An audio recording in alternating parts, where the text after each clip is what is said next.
Bonjour, c'est Ursule. Bienvenue à Vie et Miséricorde. On est le 26 février 2026. Je viens parler de comme Noé. Amen. Alors, le Seigneur aimerait que nous soyons comme Noé. Alors, nous savons que Noé n'est pas notre contemporain.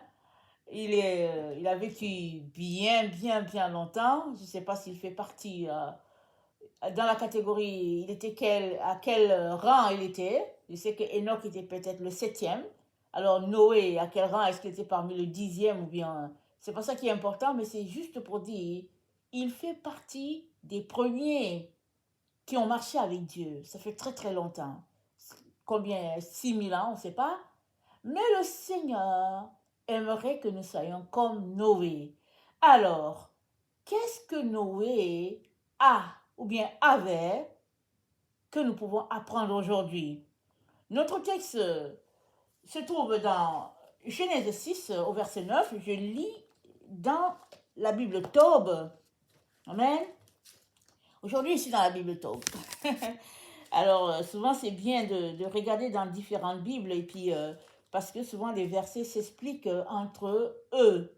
Pendant que tu lis un verset que tu ne comprends pas, tu vas dans une autre Bible et tu peux trouver l'explication à cet endroit-là. Alors, Genèse 6, le verset 9, ça dit ceci. Je vais commencer à lire au verset 5, ok? Genèse 6, verset 5. Le Seigneur vit que la méchanceté de l'homme se multipliait sur la terre. À longueur de journée, son cœur n'était porté qu'à concevoir le mal, et le Seigneur s'est repenti d'avoir fait l'homme sur la terre. Il s'en affligea et il dit, j'effacerai de la surface du sol l'homme que j'ai créé, hommes, bestiaux, petites bêtes et même les oiseaux du ciel, car je me répands de les avoir faits. Mais Noé trouva grâce aux yeux du Seigneur. Voici la famille de Noé. Noé, homme juste, fut intègre au milieu des générations de son temps. Il suivait les voies de Dieu. Je répète, Noé, homme juste, fut intègre au milieu des générations de son temps. Il suivit les voies de Dieu. Voilà. Noé, je répète, fut intègre au milieu des gens de sa génération, pardon. Il suivit les voies de Dieu. Voilà pourquoi Dieu nous dit, comme Noé, les temps dans lesquels nous sommes, ça a été déjà prophétisé par notre Seigneur Jésus, il dit les temps de la fin. Ça sera comme au temps de Noé, ça sera comme au temps de Lot. On a déjà longuement parlé de ça. Mais aujourd'hui, le Seigneur nous dit, comme Noé, pas comme au temps de Noé, mais comme Noé. La référence, à cause du fait que Noé est un modèle de son temps, mais aussi un modèle de notre temps. Alors, on n'a pas beaucoup d'écrits sur lui.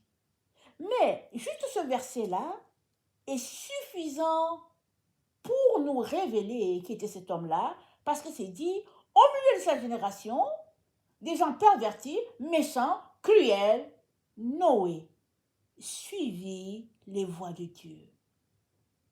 Quel témoignage!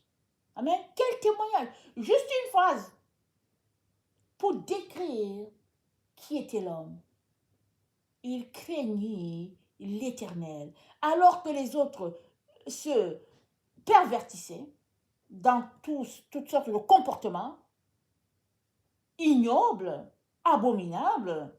Noé craignit Dieu et il suivit Dieu. Et c'était un homme comme nous.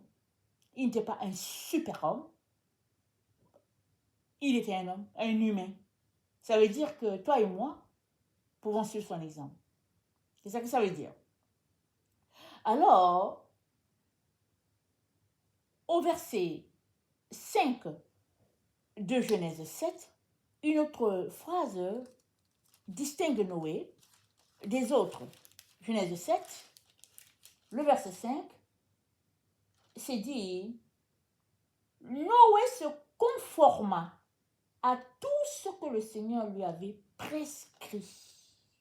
Waouh! Noé se conforma à tout ce que le Seigneur lui avait prescrit. Quel type d'enfant de Dieu es-tu? Es-tu cet enfant de Dieu là à qui Dieu parle et puis tu prends la parole, tu prends ta voiture pour dire, ok, je vais aller demander à tel autre homme de Dieu si ça va dans le sens. Tu t'envoies, tu dis que ouais, Dieu m'a dit de faire ci, Dieu m'a dit de faire ça, qu'est-ce que tu penses? Et lui, il démonte tout. Il te dit que oui, c'est bien, tout ça, mais je pense que, voilà, et il annule tout ce que Dieu t'a dit. Si Dieu a été capable de te dire, fais ceci, fais cela, c'est qu'il est capable de te dire comment le faire, quand commencer, et il est capable de te répéter la phrase encore pour te dire, c'est moi, ne va pas voir quelqu'un d'autre. On est porté à croire les personnes par motif d'intérêt. On les regarde, ils sont grands de taille, on dit waouh. On les regarde, alors ils ont la bouche mielleuse, on les écoute. On les regarde, ils nous promettent monts et merveilles, et puis on est là, on les écoute. Or, Jésus-Christ t'a tout dit. Il t'a tout donné. Mieux encore, il est mort sur la croix. Alors que tu ne le connaissais pas, alors que tu étais pécheur, alors que tu n'étais pas encore venu sur la terre, il était déjà mort. Il était déjà mort, faisant de toi un enfant de Dieu. Il te suffit de lui donner ta vie aujourd'hui, d'ouvrir ta bouche pour dire, Seigneur Jésus, j'aimerais te suivre et être comme Noé pour ce qui est de me comporter vis-à-vis de ses consignes. Le Seigneur va venir, il va t'aider. Seigneur, pardonne-moi mes erreurs, il va te pardonner. Seigneur, aide-moi à me concentrer sur l'essentiel, il va t'aider. Maintenant, souvent on fait des prières. Seigneur, aide-moi à faire ceci, à faire cela. On se lève, on part, on oublie qu'on a prié et puis on fait ce qu'on veut. Le Seigneur va t'aider comment? Parce que ça passe par toi écoutant Dieu et décidant de mettre en pratique ses consignes. Bien sûr, on n'est plus sous la loi. Pour que tu puisses aligner toutes les règles de la loi, on est sous la grâce, c'est-à-dire le Saint-Esprit est là pour te conduire, pour te dire quoi faire et quoi ne pas faire. Mais tu as besoin de venir écouter Dieu. Tu as besoin de sacrifier toutes ces choses-là que tu trouves importantes et de venir au pied de la croix. Tu as besoin de prendre le temps devant le Seigneur. La Bible nous dit qu'au temps de Daniel, à Babylone, c'est-à-dire sur un sol non israélien, un décret était sorti disant que tout le monde devait adorer une certaine statuette. La Bible nous dit Daniel, le prophète de Dieu. Quand le décret est sorti, Daniel a fait ce qu'il faisait tout le temps. Il est allé dans sa maison, il a ouvert la fenêtre, direction Jérusalem, et 3 fois par jour, il priait son Dieu. Il a compris que ce n'est pas le moment de baisser les bras. Le décret est déjà sorti. Fait quoi, il a compris que son temps de mort était venu. Alors, il fallait mourir, n'est-ce pas? Et étant en paix avec Dieu. Parce que c'est Dieu seul qui pouvait sauver Daniel. Et c'est Dieu seul qui peut te sauver là où tu es là. Dieu seul peut nous sauver dans ces temps où nous nous trouvons, des temps périlleux. Et la seule chose qu'il y a à faire, c'est de se mettre de côté pour prier pour soi, prier pour sa famille, prier pour les amis, prier pour le voisinage, prier. C'est tout ce qu'on peut faire, prier. Pourquoi est-ce qu'on n'aime pas prier? C'est parce que c'est un travail. C'est parce que c'est laborieux. Parce que ça demande de la concentration, de la volonté. Et on ne veut pas, on veut se laisser distraire. Aujourd'hui encore, le Seigneur nous dit d'être comme Noé. Noé qui trouva grâce devant Dieu. Noé qui suivit toutes les instructions que Dieu lui donna. La Bible nous dit, ne soyez pas versés sur les voies des hommes, mais considérer les temps dans lesquels nous sommes, racheter le temps et puis écoutez le Seigneur.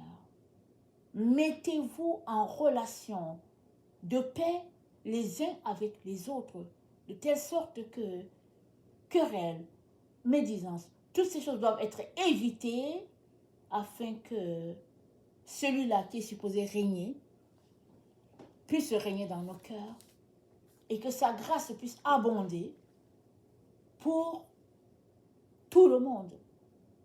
Nous sommes dans ces temps-là, des temps critiques, des temps qui demandent à réfléchir.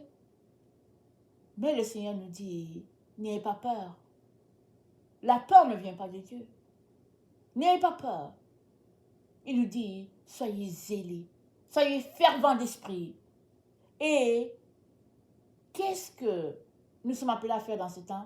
Nous sommes appelés à développer la crainte du Seigneur. La crainte du Seigneur, n'est-ce pas, nous conduit sur la voie de l'abstention par rapport à plusieurs choses parce qu'on craint Dieu. La crainte implique l'amour, amen, le respect et la première place à la personne. Dans le psaume 111, au verset 10, c'est dit, la crainte du Seigneur est le commencement de la sagesse. Tous ceux qui l'observent ont une raison saine, sa gloire subsiste à jamais. Amen. Et au verset 5, c'est dit, Dieu a donné de la nourriture à ceux qui le craignent. Il se souvient toujours de son alliance. Amen. Il a donné la nourriture à ceux qui le craignent. Peu importe le type de nourriture, il a donné la nourriture. Qui pouvait imaginer que dans le désert, Israël mangerait de la caille et puis de la moine? Personne. Personne. Et pourtant, c'est ça que Dieu a fait. De telle sorte que le jour qu'ils sont entrés dans la terre promise, la manne s'est arrêtée. La manne a arrêté de tomber du ciel. Qui pouvait imaginer que l'eau sortirait du rocher? C'était le désert. Il n'y avait pas d'eau. Le peuple s'est mis à murmurer. Dieu a dit à Moïse, frappe la roche qui est là, et puis voilà, de l'eau jaillira. Et c'est ça qui est arrivé. Donc, dans les moments les plus difficiles, le Dieu que nous servons est un Dieu de miracles. Amen. Ce que nous avons besoin, toi et moi, à cette heure où se trouve notre humanité, nous avons besoin de nous comporter comme Noé. Noé qui a craint Dieu au-delà de tout. Il n'a pas craint les hommes de son temps, il a craint Dieu. Il a obéi. Il s'est tenu devant Dieu. Amen. Et Dieu a été fidèle pour garder Noé, garder les animaux, jusqu'à ce que le déluge vint, le déluge passa, et le temps de la sécheresse est venu, le bateau est descendu, et Noé a pu sortir avec ses enfants, et nous descendons tous de Noé. Amen, nous descendons tous de Noé, les uns comme les autres. Même si aujourd'hui on ne s'entend pas, on se crache dessus, on se déchiquette, on est tous descendus de Noé. Imaginez, il est donc important qu'on puisse se référer à lui et ne pas nous comporter comme si Dieu n'existait pas. Même les animaux adorent Dieu. Et regardez bien, imaginez, et regardez bien les animaux. Souvent, vous allez les voir dans une position, ou bien souvent, vous allez entendre leurs cris, et vous savez que c'est des cris d'adoration. Il n'y a que l'être humain, doté de volonté, qui vient se dresser devant Dieu, comme un boss, avec arrogance et puis mépris. Pourquoi? À cause de la volonté que Dieu lui a donnée. Voilà pourquoi c'est important de prendre ta volonté et de la soumettre à ton Dieu. Parce qu'il est ton créateur et par-dessus tout, il est celui-là devant qui tu te tiendras un jour pour rendre compte de ton passage sur la terre. Et le passage sur la terre, il est, comme c'est dit, c'est passager. Un jour, tu ne seras plus là. Tu te tiendras devant Dieu pour rendre compte. Que lui diras-tu? Que lui diras-tu? Parce que tout ce que tu as fait va défiler devant toi en quelques secondes. Et ce n'est pas le temps de négliger ton Dieu. C'est le temps plutôt, n'est-ce pas, d'arrêter tout ce que tu considères comme important, de descendre de ton piédestal et de venir devant Dieu, t'humilier pour lui dire, Seigneur, pardonne-moi. Pardonne-moi et aide-moi à te faire la première place dans mon cœur et à t'obéir et à marcher devant toi comme Noé a marché. Amen. Que le Seigneur bénisse sa parole et que sa joie soit notre force en ce jour et que nous fassions comme Noé. Qu'il soit notre référence dans ces temps où les jours sont mauvais. Amen. Que Que le Seigneur bénisse sa parole. Alléluia. Amen et Amen.